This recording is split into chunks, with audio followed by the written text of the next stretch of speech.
Hello दोस्तों, तो आप लोगों का स्वागत है डीएसपी सर्कल में। आज हम डिस्कस करने वाले हैं 10th क्लास का साइंस ऑब्जेक्टिव क्वेश्चन जो कल होगा। ये वेरी वेरी इंपॉर्टेंट क्वेश्चन है ब्रो। एंड ये देखिए यहाँ पे लिखा हुआ है, झारखंड शैक्षणिक अनुसंधान एवं प्रशासनिक परिषद रांची। यह रांची से यह मॉडल प्रश्न पत्र है। इसे बहुत बहुत वेरी वेरी इंपॉर्टेंट क्वेश्चन है। यह 2023-24 का है, प्रीवियस ईयर है। इम्पोर्टेंट है, ये सब क्वेश्चन आ सकता है, इसलिए ध्यान दीजिएगा। ठीक है, अब देखिए क्वेश्चन नंबर 1 पढ़ते हैं। समतल दर्पण की फोकस दूरी क्या होती है? तो समतल दर्पण की फोकस दूरी क्या होता है? Option number A 0, option number B अनंत, या 25 सेंटीमीटर, या -25 सेंटीमीटर। तो फर्स्ट नंबर क्वेश्चन का हो जाएगा 0। समतल दर्पण की फोकस दूरी 0 होती है। ठीक है, अब क्वेश्चन नंबर दूसरा, किसी वस्तु का अवतल दर्पण द्वारा वास्तविक उल्टा और समान आकार का प्रतिबिंब बना होता है तो वस्तु की परिस्थिति क्या है? पहला ए पर, दूसरा अनंत पर, ऑप्शन सी पर, ऑप्शन नंबर सी से आगे। तो इसका सही आंसर हो जाएगा सी पर। ठीक है, अब क्वेश्चन नंबर 3, निम्नलिखित में से किस में प्रकाश सबसे तेज गति से चलता है?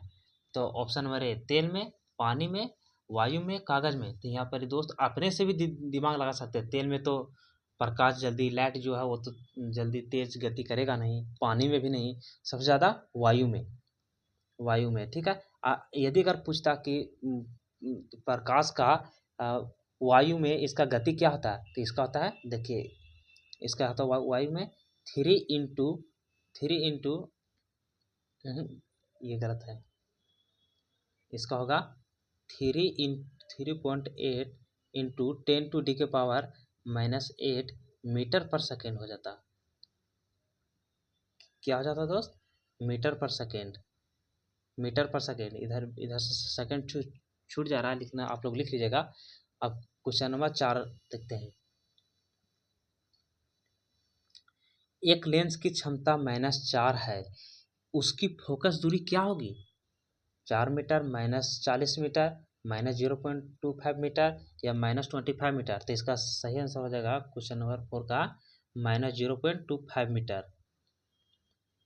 अब क्वेश्चन नंबर 5, मानव नेत्र की फोकस दूरी में परिवर्तन का क्या कारण है? पहला cornea, option number B iris, option number C ciliary मांसपेशियां, ऑप्शन नंबर डी पुतली। तो इसका सही आंसर हो जाएगा ऑप्शन नंबर सी सिलरी मांसपेशियां। अब क्वेश्चन नंबर 6, दूरदृष्टि दोष को भी कहा जाता है, क्या कहा जाता है? Option number A hypermetropia, option number B myopia, option number C मोतियाबिंद, option number D presbyopia.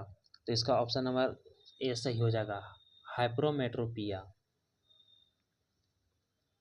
Question number 7, प्रतिरोध का एसआई मात्रक क्या होता है? तो प्रतिरोध का एसआई मात्रक क्या होता है? वोल्ट, फैराड, एम्पियर, या ओम। तो इसका सही आंसर हो जाएगा ओम। और दोस्तों आर देख लीजिएगा, जिसका जिसका एसआई मात्रक है। जैसे चाल का एसआई मात्रक क्या होता है? चाल का होता है मीटर पर सेकेंड। उसके बाद फिर वेग का, फिर हो गया आवेग, ये सब का भी देख लीजिएगा, ये सब का भी इम्पोर्टेंट है। या तो फिर पूछेगा शक्ति का एसआई मात्रक क्या होता है, तो उसका वाट होता है।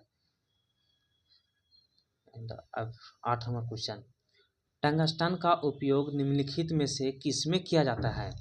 पहला धातु निष्कर्षण में, बिजली के बल्ब में, कुचालक में, वस्त्र निर्माण में। तो 8 नंबर का सही आंसर हो जाएगा बी बिजली के बल्ब में। अब क्वेश्चन नंबर 9, चुंबकीय क्षेत्र रेखाएं निकलती है दक्षिण ध्रुव से, उत्तरी ध्रुव से, चुंबक का केंद्र है, या इनमें से कोई नहीं। तो क्वेश्चन नंबर 9 का आंसर हो जाएगा बी उत्तरी ध्रुव से। क्वेश्चन नंबर 10, निम्नलिखित में से कौन सा हमारे लिए ऊर्जा का परम स्रोत है? एलपीजी, या परमाणु ऊर्जा, या सौर ऊर्जा, या सीएनजी। तो 10 नंबर का सही आंसर हो जाएगा ऑप्शन नंबर सी सौर ऊर्जा। क्वेश्चन नंबर 11, रासायनिक समीकरण हम किस नियम के कारण संतुलित करते हैं? पहला द्रव्यमान संरक्षण नियम, स्थिर अनुपात का नियम, ऑप्शन नंबर सी डाल्टन के परमाणु सिद्धांत, ऑप्शन नंबर डी आधुनिक अवसरणी। तो इसका सही आंसर हो जाएगा ऑप्शन नंबर ए द्रव्यमान संरक्षण का नियम। Question number 12, iron plus CuSO4 CuFeSO4 किस प्रकार का अभिक्रिया है? तो संयोजन अभिक्रिया है, वियोजन अभिक्रिया, विस्थापन अभिक्रिया या द्विविस्थापन अभिक्रिया है? तो 2 नंबर का हो जाएगा ऑप्शन नंबर सी, विस्थापन अभिक्रिया है। अब question number 13, H plus ion की सांद्रता किस पदार्थ में सबसे अधिक होगी? ऑप्शन नंबर ए जठर रस, नींबू का रस, शुद्ध जल, मिल्क ऑफ मैग्नीशियम। तो इसका सही आंसर हो जाएगा ऑप्शन नंबर ए जठर रस में। अब दोस्तों यहाँ पर पूछता है कि पेट की अम्लता को दूर करने के लिए कौन सा अम्ल का उपयोग किया जाता है? तो इसका सही आंसर हो जाता है milk of magnesium. Question number 14, पदार्थ ए बी सी तथा डी का पीएच मान क्रमशः 5, 8, 10, 13 है, उपरोक्त में से कौन सा पदार्थ अम्ल है? तो दोस्त पहला नंबर यहाँ पे दिमाग लगाएंगे कि पीएच मान, अम्ल का पीएच मान 7 से कम होता है और क्षार का पीएच मान 7 से अधिक होता है और उदासीन का पीएच मान 7 होता है, न्यूट्रल होता है। तो यहाँ पे हम लोग का अम्ल का पूछा है, तो अम्ल का 7 से कम, तो 7 से कम कितना है? 5 है, और 5 किसका है? ए का है। तो इसका सही आंसर हो जाएगा ऑप्शन नंबर ए। क्वेश्चन नंबर 15, निम्नलिखित में से किस लवण का उपयोग सोडा अम्ल अग्निशामक में किया जाता है? पहला नंबर ऑप्शन NaCl, फिर NaCHO3, फिर Na2CO3, फिर CaSO4।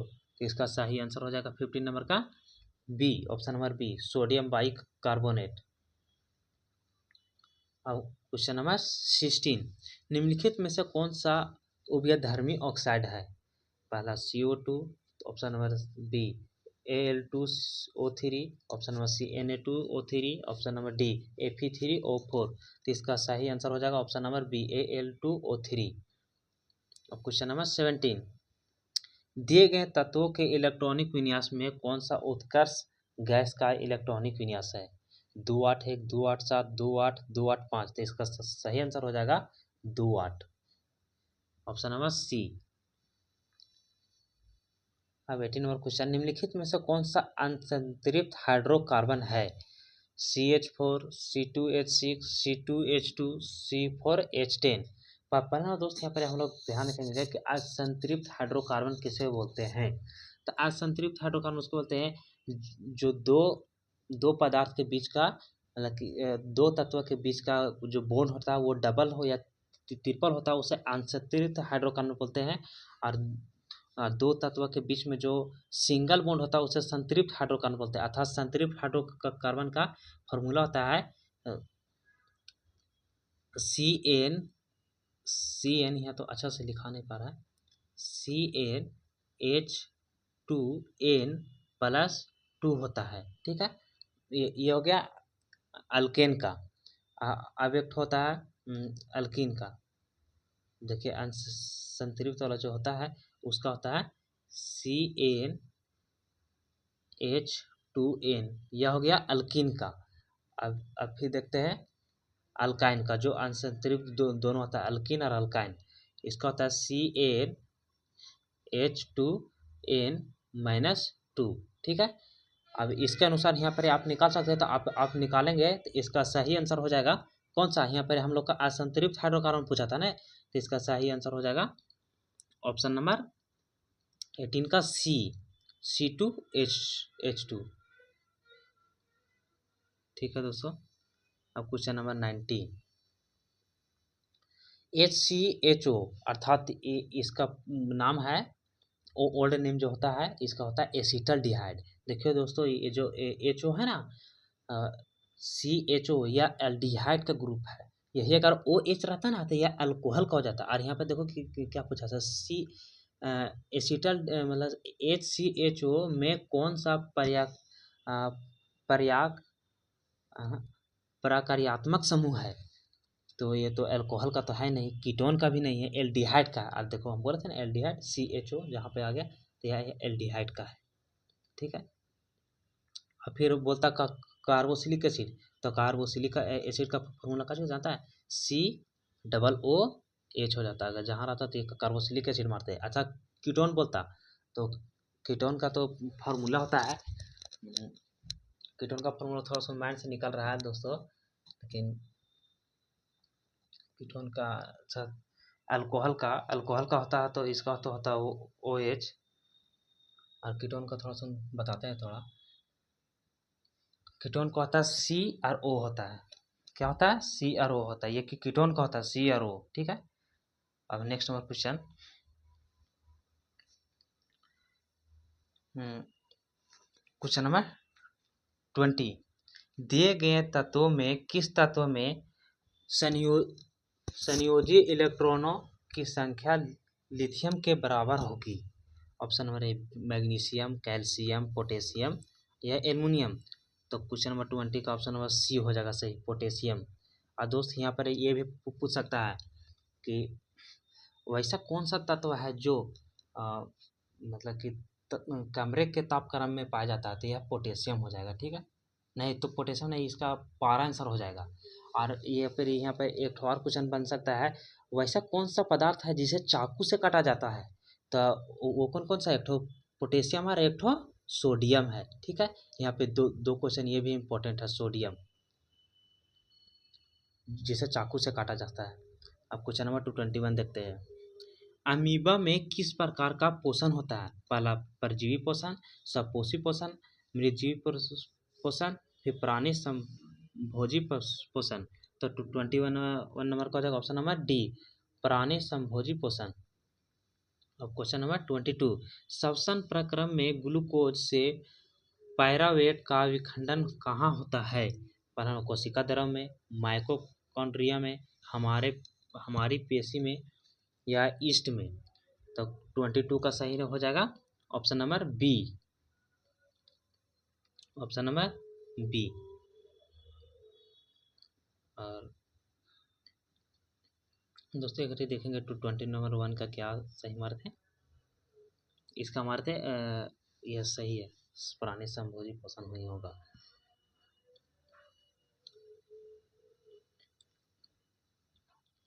और क्वेश्चन नंबर 23, निम्नलिखित में से कौन सा हार्मोन शरीर की वृद्धि के लिए उपवाच्य का नियम करता है?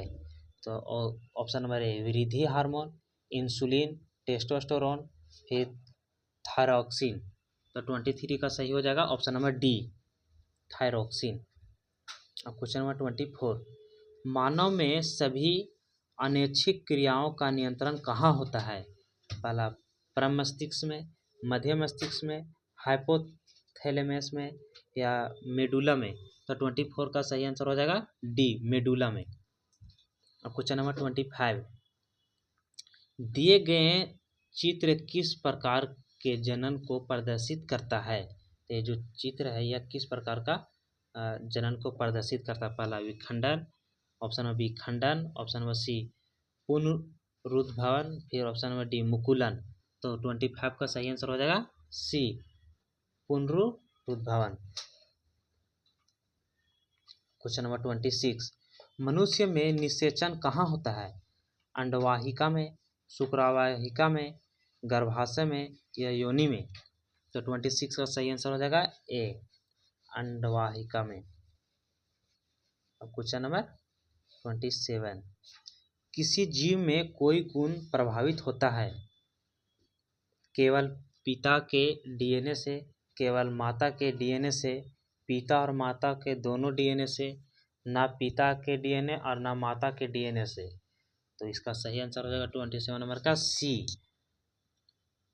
पिता और माता के दोनों डीएनए से।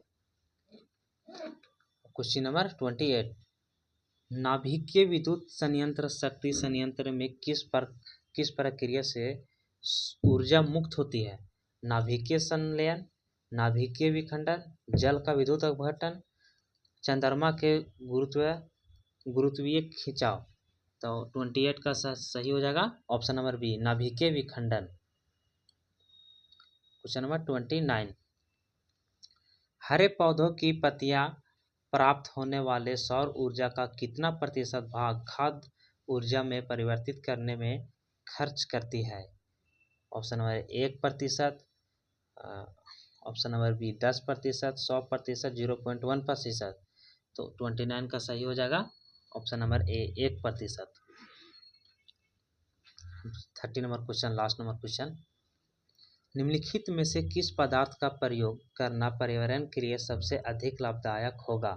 पहला थर्माकोल, थर्माकोल के डिस्पोजल कप का, प्लास्टिक के डिस्पोजल कप का, मिट्टी के डिस्पोजल कप का, कागज के डिस्पोजल कप का।